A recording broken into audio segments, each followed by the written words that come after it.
Salut à tous, j'espère que vous portez très bien. Eh bien, aujourd'hui, ça fait un bail, j'ai pu faire de vidéos sur cette chaîne. Aujourd'hui, je suis là. Pourquoi je suis là? Parce que j'ai un peu du temps. J'ai un peu de temps parce que la situation oblige. Actuellement, comme quelques publications que j'ai fait récemment, et puis j'ai envoyé aussi une vidéo récemment sur la chaîne, une petite courte vidéo en chinois, que beaucoup de gens n'ont pas compris, je suppose. Donc, je fais cette vidéo pour essayer de donner quelques updates, de faire quelques points sur la situation actuellement. Donc, comme vous le voyez, je suis à la maison. Je suis chez moi. Bien, je travaille à la maison actuellement, je suis confiné. Je dirais pas confiné, mais bon, voilà, vous comprenez. Quand on parle de télétravail à la maison, ça veut dire que voilà, vous n'êtes pas libre de sortir comme c'était le cas avant. Donc voilà, je suis chez moi, dehors. Je ne peux que voilà, rester ici, travailler, faire la vidéo pour vous. Donc, je suis à Fuzhou, dans la province de Fujian en Chine, comme vous le savez déjà. Donc récemment, il y a eu quelques nouveaux cas de Covid-19 ici. Donc ceux qui sont en Europe et aux États-Unis, je pense qu'ils ont déjà eu à avoir affaire à ce variant Omicron. Et comme on le sait tous, le variant Omicron, c'est un variant qui se propage très rapidement, même si bon, ce n'est pas aussi dangereux que le premier variant. Donc c'est un variant qui n'est pas très létal, voilà, mais qui se propage très rapidement. Donc à partir de la semaine passée, on a commencé à avoir quelques cas. Moi, je suis chez moi tranquillement posé, puisque récemment j'ai beaucoup de boulot, non seulement ici, et puis moi-même mes propres affaires. Donc ça fait que je sortais rarement, vous l'avez remarqué, puisque je fais souvent des stories dans des endroits un peu trucs là. Mais récemment, j'en fais très peu parce que je sors rarement, je travaille chez moi à la maison. Donc j'avais un ami qui venait chez moi le week-end pour passer voilà, un bon moment, puisqu'il ça fait longtemps, il m'a plus vite. Tu es là, je dis ouais, je suis chez moi à la maison, donc il passe. Donc il arrive chez moi et puis voilà, et il me dit ah. Quand je venais chez toi, j'ai remarqué devant un bar, en fait, un nightclub, on va dire comme ça.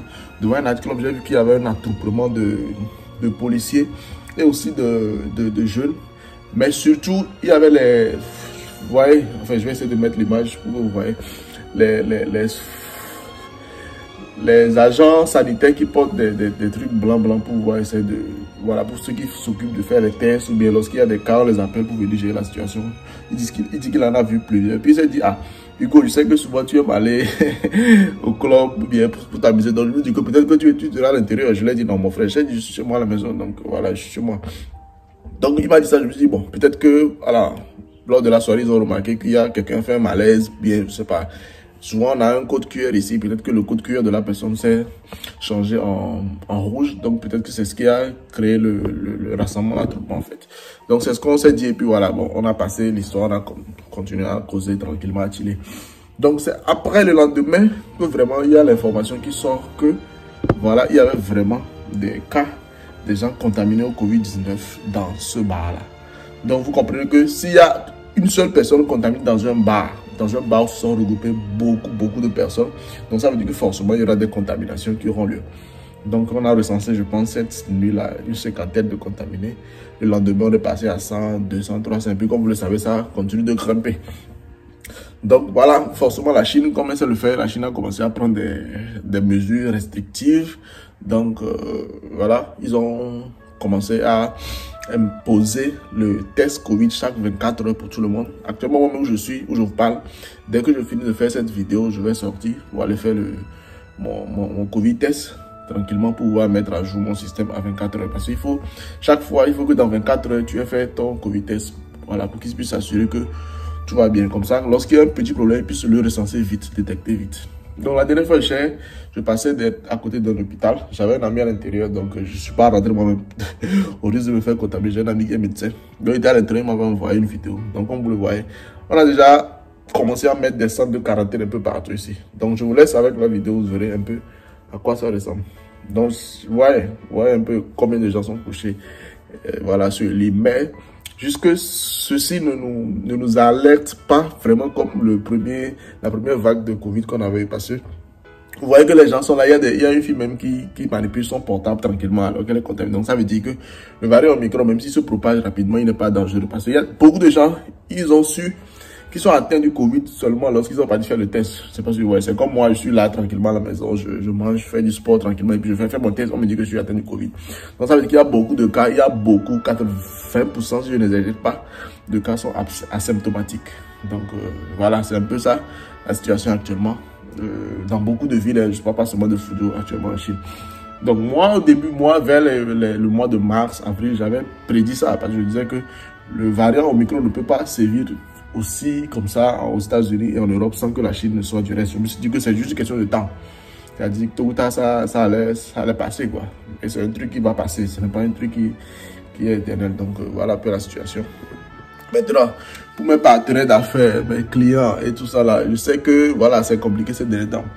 Parce qu'il y a beaucoup de gens qui disent, ah, on a commandé les marchandises, les colis, comment est-ce que les colis ne sont pas encore arrivés? Le même, c'est que les colis partent. Les colis partent.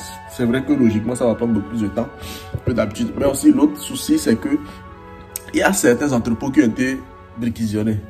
Enfin, quand je dis réquisitionnés, il y a certains entrepôts qui ont été mis en quarantaine. Parce que les entrepôts, c'est des endroits où on va, il y a beaucoup de gens qui se rassemblent, on met les colis, les agents viennent, les agents de livraison viennent prendre partie, amener au port, à l'aéroport. Donc, il y a du mouvement qui se crée là-bas.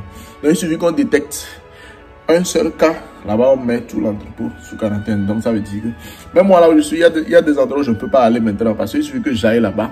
Mon code QR va se transformer de vert en jaune ou en rouge. Donc, il y a 3 couleurs. Il y a le vert, qui veut dire que tu es clean.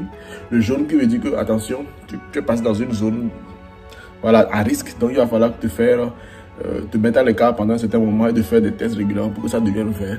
Ou soit, tu passes au rouge, ça veut dire que voilà, tu es vraiment en danger. Donc, on te met carrément en isolation. Donc, tu ne peux pas avoir le Covid, mais il suffit que tu passes dans cette zone-là pour que ton code QR puisse se changer comme ça. Donc, ça veut dire qu'il y a certains colis où moi-même, je n'ai pas accès. On est obligé d'attendre jusqu'à ce que la situation évolue pour qu'on puisse gérer ça. Mais les nouvelles commandes, je veux dire, on essaie de trouver des moyens pour les faire passer par des entrepôts qui ne sont pas encore mis en quarantaine. Donc, vous allez remarquer qu'il y a certains colis, il y a certaines commandes que vous avez fait récemment qui sont parties, mais il y a des anciennes commandes que vous avez fait qui ne sont pas encore parties. Donc, c'est un peu ce qui explique en fait cette situation. Bon, je pense que voilà, j'ai fait le tour par rapport à l'update de la situation actuellement en Chine. Donc, j'espère que l'update vous a plu. Voilà, si vous avez... Qu'est-ce que vous pensez de la situation, de la gestion de la situation sanitaire par la Chine? Puis, je sais pas si vous avez d'autres questions, d'autres doutes, n'hésitez pas à le laisser en commentaire. Voilà, donc voilà, c'était Hugo. Comme d'habitude, si c'est la première fois que tu découvres cette chaîne, elle est Hugo Kwame. N'hésite pas à t'abonner, lâche un pouce bleu. Et puis voilà, si je vois qu'il y a beaucoup d'engouement sur cette chaîne aussi, comme la chaîne principale de la société, peut-être que je vais faire de plus en plus de vidéos ici, voilà, pour vous mettre au courant de la situation en Chine. Donc, c'était Hugo. Je le répète encore. Prenez soin de vous, prenez soin de votre famille. Moi, je me porte bien. Je me porte à merveille, Dieu merci. Donc, je vous retrouve dans une prochaine vidéo. Allez.